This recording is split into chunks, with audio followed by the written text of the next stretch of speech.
We're on part 3 of the study guide for Unit 1, Founding Principles. So, what's the two-step approach for a presidential election? So, when you look at a presidential election, the first thing is, and that's in November, is that you and I, the individual citizens, we go out and vote. This is called the popular or people's election.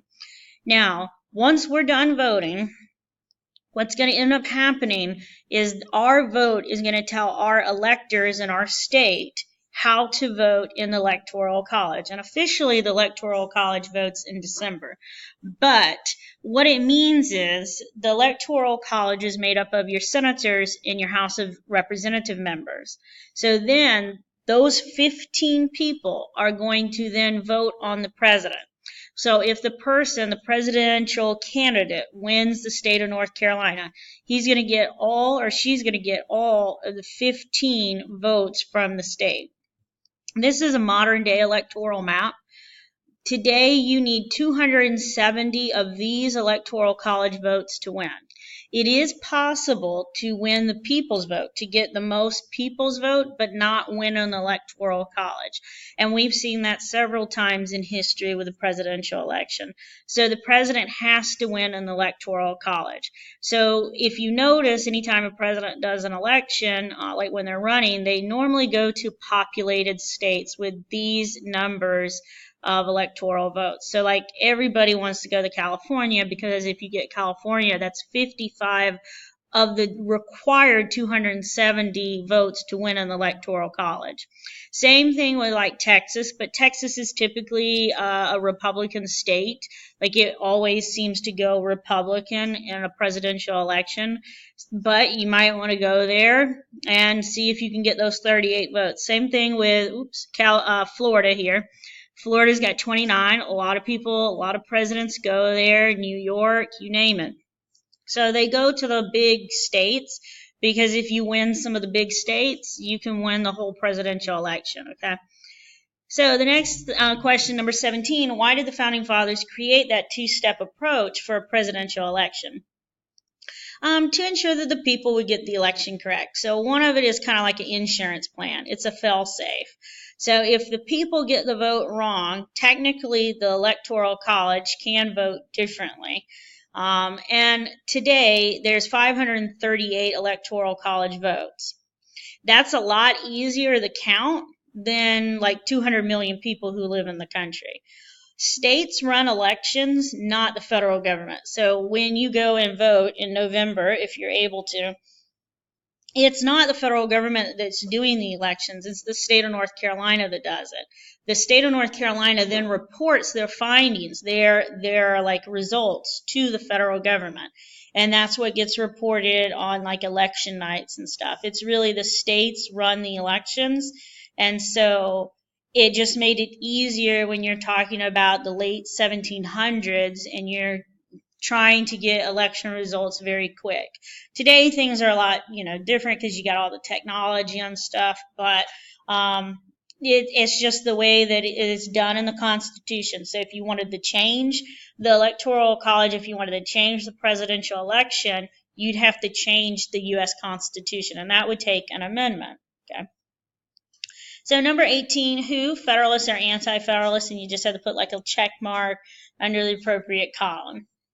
So the Federalists love a strong central government. So those are the people who want a government that's going to be able to make and enforce laws. The Anti-Federalists really like a strong state government over a strong central government. And mainly you're going to find more Southerners as Anti-Federalists. You're going to find more Northern as your Federalists. The reason is like when the Anti-Federalists are looking at things, they kind of look at it where your state knows more about you than the federal government. Your state government is there, it's present every day in your life, and the federal government isn't necessarily always there. C, wanted a Bill of Rights added before signing the Constitution as your Anti-Federalist. They do not believe that the Constitution is strict enough and that will keep the government in line. So what they want is an additional limits on the federal government. And they get it because we have a Bill of Rights. D, felt that the Constitution ensured the people's liberties enough without a Bill of Rights. That's the Federalists. They felt that way because of the checks and balance system that the branches created. So they didn't feel that having the first 10 amendments was necessary because they thought the government was already limited in the Constitution. E, led by Alexander Hamilton and John Adams, is going to be the Federalists. John Adams will be the only Federalist president. The Federalists later become a political party. They're not a political party right now. Same thing with the Anti-Federalists. They're not a political party. They're just like groups of men. They're not a political party yet, okay? And then F, led by Thomas Jefferson, is really the Anti-Federalist. Even though he's not at the Constitutional Convention, he is writing letters and he's kind of doing it behind the scenes. Okay. Next question, 19. What does no taxation without representation actually mean? It meant that the colonies felt that they didn't vote for the taxes personally. Okay, so every time England is putting these taxes on them, they felt like it was unfair because they didn't have a colonist in Parliament. Like they didn't have a guy from the 13 colonies over there in London, England, voting on all these laws. So they said, until you give us one, okay, then we don't need to follow those laws or we don't have to actually participate in those laws. So the colonists really want one of their own in Parliament so that their voices would be heard. Today, everybody has representation. So every state has 2 senators.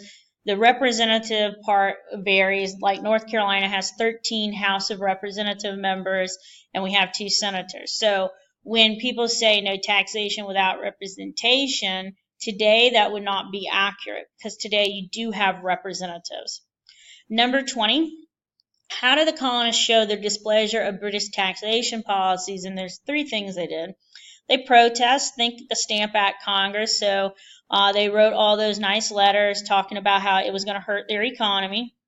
They boycott, where this just meant they refused to buy British goods like tea or anything that the British were taxing. So if they're not buying the good, Britain can't collect any tax money, so it hurt Britain and maybe they would do away with the tax.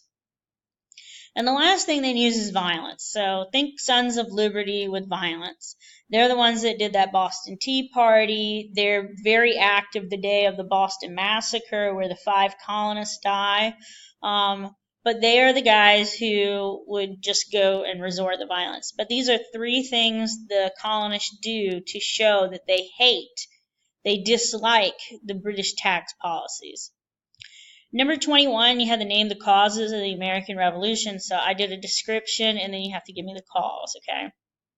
A, announced that Britain could tax the colonists. That's the Declaratory Act, and that's where they declare that they have the power to do this. B, reduced the price of tea but created a monopoly. That's the Tea Act. Okay, so they were upset because they can't buy any tea they want. They had to buy the king's tea, and that's why when the Sons of Liberty throw the tea out, they're not really throwing the tea out, they're throwing the king out of Boston, and he got that message. C, 5 colonists are killed by British soldiers. That's the Boston Massacre. Remember, the soldiers get a trial, they're found not guilty, and the colonists feel that this was wrong. D, closed Boston Harbor, housed soldiers within Boston, ended all local government, and demanded all money be returned from the damaged goods.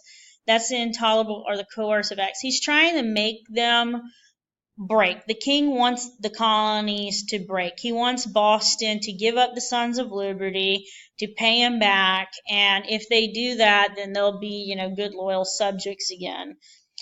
E, group that was created as a result of the Intolerable Acts to write a protest letter requesting that the acts be repealed. That's that First Continental Congress. And remember, they agree to meet 1 year later, and they do. And that time, they're the Second Continental Congress, and there's a lot that's happened by then. By then, Lexington and Concord has happened, and so these men at the Second Continental Congress come in a little bit different.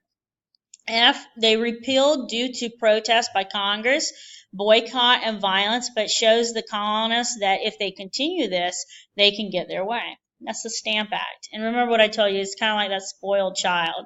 They cry, cry, cry, you give in to them, and they're going to do it again because they've just learned that that's what they get when they cry.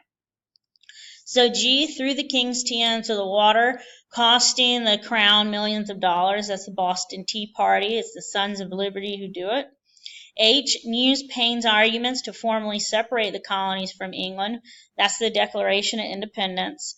I placed an indirect tax on lead, paper, tea, glass, and paint.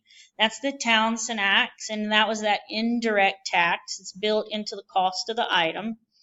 J, colonists shot on the British soldiers and won. That's at Lexington and Concord. Okay. That's that shot heard around the world. 22, which philosopher would agree with this? When the condition of man is a condition of war of everyone against everyone. That's Hobbes. And remember, think of Hobbes like, the purge guy. And the key there is like war. We're fighting against each other all the time.